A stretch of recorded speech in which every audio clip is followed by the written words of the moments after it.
Update. I broke up with my boyfriend because he kept making jokes about murdering me.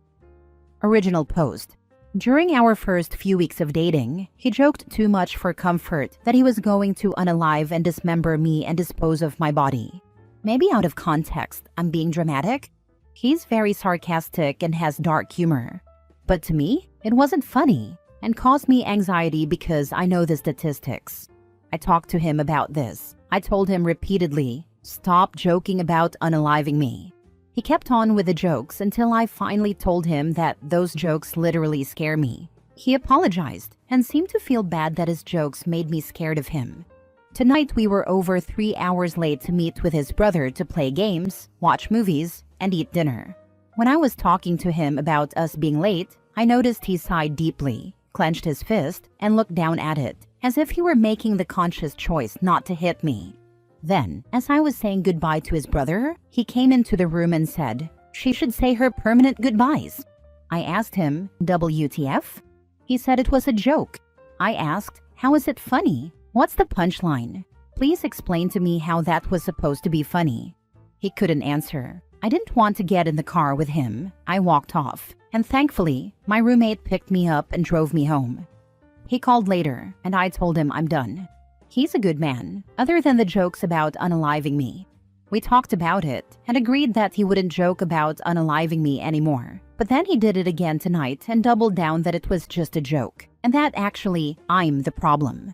I started telling him, again, about how often women are offed by their husbands and boyfriends, and that's why the jokes bother me so much. But he interrupted me to say, F you. So I hung up and blocked him. All of this really sucks because my roommates say I should just talk it out with him and give him another chance, because they can tell I really like him and he really likes me. But I already did that. I thought we were past the homicide jokes. Then he did it again tonight while he was angry with me. And it caused me this awful feeling in my gut that I needed to not get in the car with him and get away from him. I've had boyfriends and male friends in the past. None of them have ever made jokes about unaliving and dismembering me, especially multiple times after I told them to stop. Have you had friends or boyfriends who make jokes like this? Where is the humor in it? What would you do in this situation? Now for the top advice before reading the updates. You've already given him chances.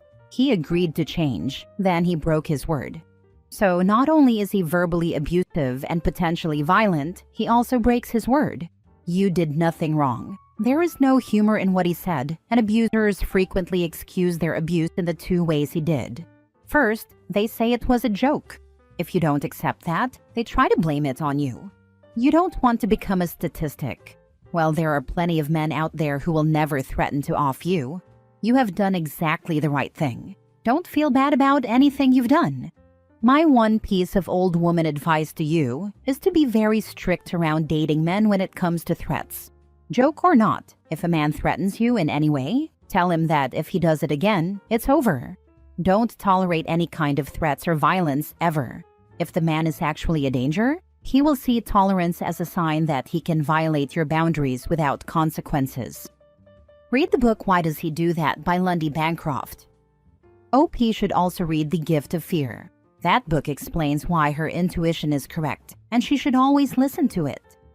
Just remember, there's a lot of unalived women that once said he'd never do that to me. Everyone I've known who makes weird murder jokes like this had several screws loose. I think the guy has intrusive thoughts and makes them into jokes. He literally can't help himself. I have a dark sense of humor too, and consume a lot of horror-related content, but would never make a joke about victimizing a loved one. Just thinking about it gives me the ick.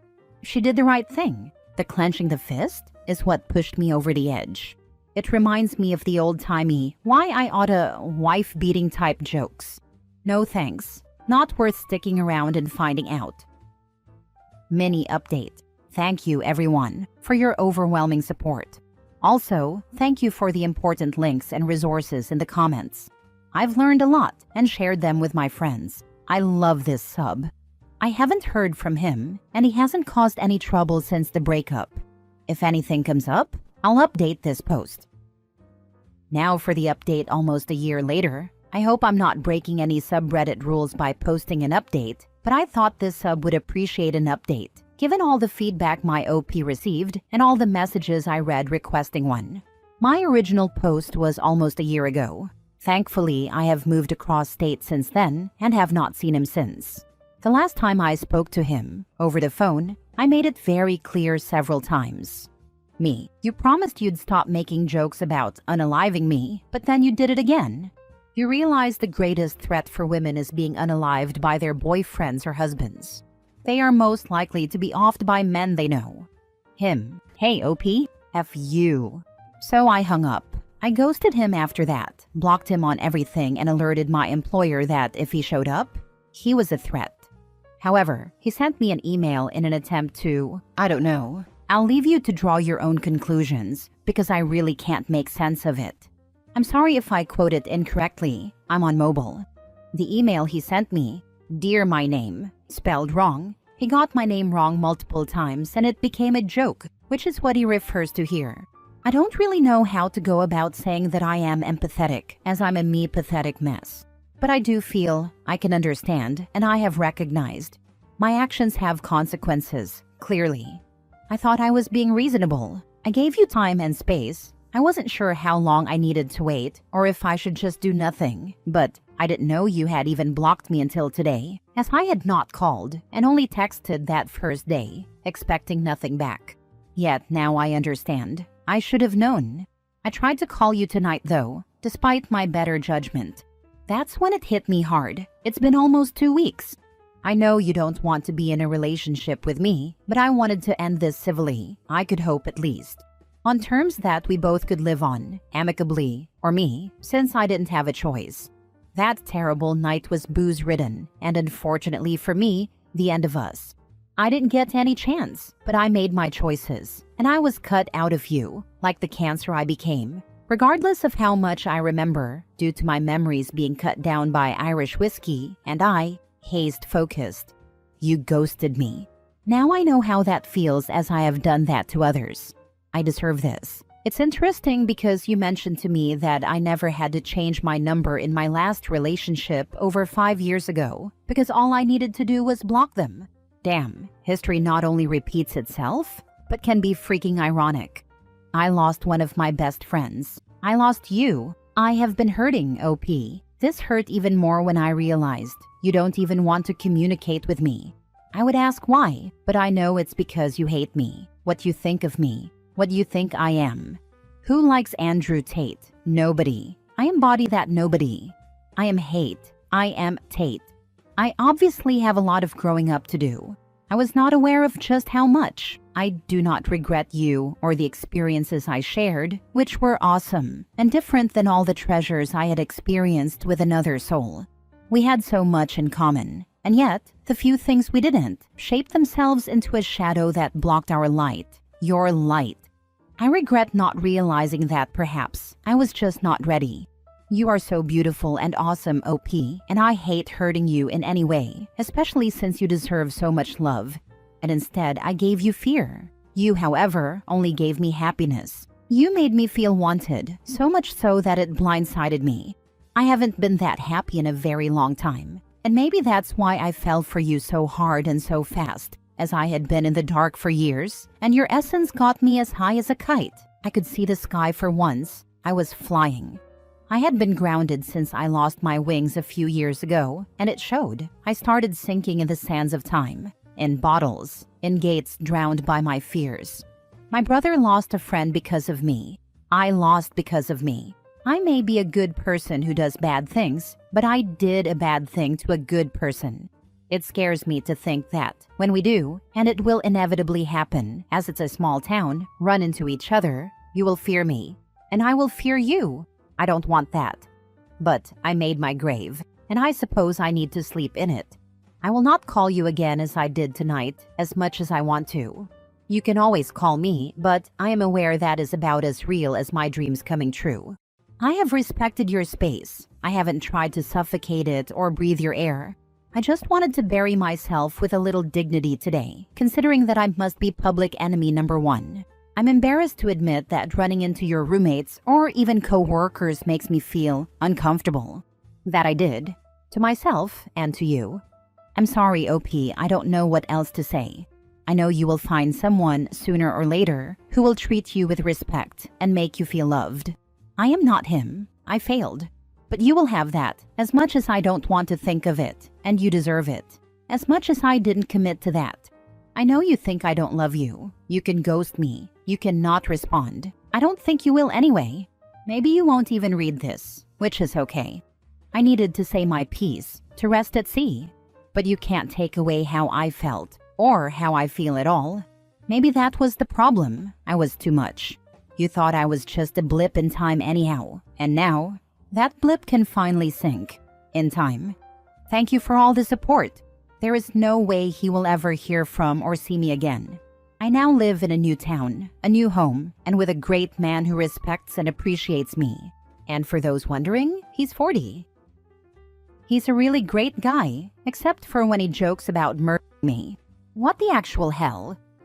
The bar is below hell. Me reading his email, my God, he is insufferable. I've met guys like this at university. All sucked. At least she walked away when she should have. OP, he is 40. Me, stares at the camera. I took the same journey. Ugh, Christ, I definitely went to college with a couple of these guys. OP, he's like 40. Me, deadpan face. That email reads like a manifesto. It really does. All these other commenters saying it just sounded immature, like a guy in his 20s trying to figure out his emotions. No, this absolutely reads like someone who is not well. Last story. Update. What do I say to my boyfriend, 44 male, who doesn't seem to realize he's just broken up with me, 45 female? Original post. I've been dating my boyfriend for about a year. When I met him, he had separated from his wife, and they were going through a divorce, 8 months after separation. I don't usually date men who are only separated, but we just clicked. One thing I've asked from the beginning is whether or not he wants to have more kids, because I'm child-free for medical reasons. He's always said he wasn't bothered either way. The relationship with his children is very strained, and they don't like going to see him. Now the divorce is complete. I've warned him that he'll spiral, having had friends go through the same thing, which is usually why I don't date men in this period. But he was adamant he was going to be fine. He isn't. He's totally spiraling. I've suggested that he go back to therapy, but he doesn't want to. I've said not to just have these thoughts and feelings swirling around in his head, and to talk if he needs to. He started talking to me about his feelings, and one of them is that he wants to have more kids. Now he said this in his stream of consciousness in a voice note. I'm on the waiting list for a hysterectomy. He's still texting as normal. How do I confront this? He doesn't really have anyone else to talk to. However, our relationship is basically over in my head now. Now for the top advice before reading the update. Sounds like you just need to be upfront and honest. Tell him he wants more kids, and you can't give that to him. You have broken up with him in your head, not him breaking up with you. Thank you for replying. I think a conversation definitely needs to be had.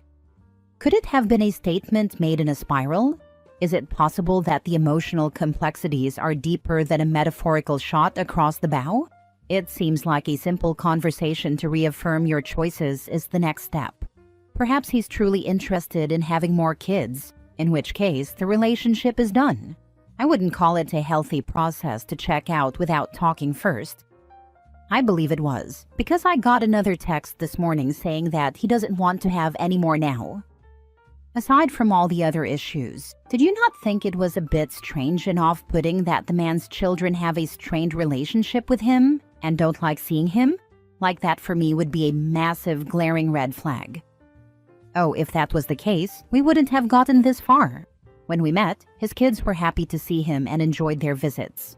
However, as the divorce went through and his ex-wife didn't get exactly what she wanted, their attitudes started to change. Now I'm aware I'm only hearing his side, so you're welcome not to believe me. Even I was skeptical. There are certain things that his children have said about finances that make you wonder. Since you've had friends go through divorce, you know that some of the things people say in this major transition are just thoughts or words. It's really important, in my opinion, for people going through divorce to get therapy. You can't assume he realizes the implications of his rantings. You can certainly point it out. If you want kids, that would mean we're incompatible. Not sure if you're just having thoughts or if you're expressing actual intentions. Thank you for reminding me of this. It's a lot harder to remember when you're directly involved. What I don't want is for him to say what he thinks I want to hear, so that he still has me around. Now for the update 2 weeks later. Thanks for the answers. I replied to as many as I could, but eventually it got a bit repetitive. To those who never saw my replies and have the same questions, his kids were happy to see him when we met, but as the divorce became more acrimonious, they started to say things that, in my mind, children wouldn't typically say. If he had said anything about his children not wanting to see him when we first started dating, that would have been a red flag for me.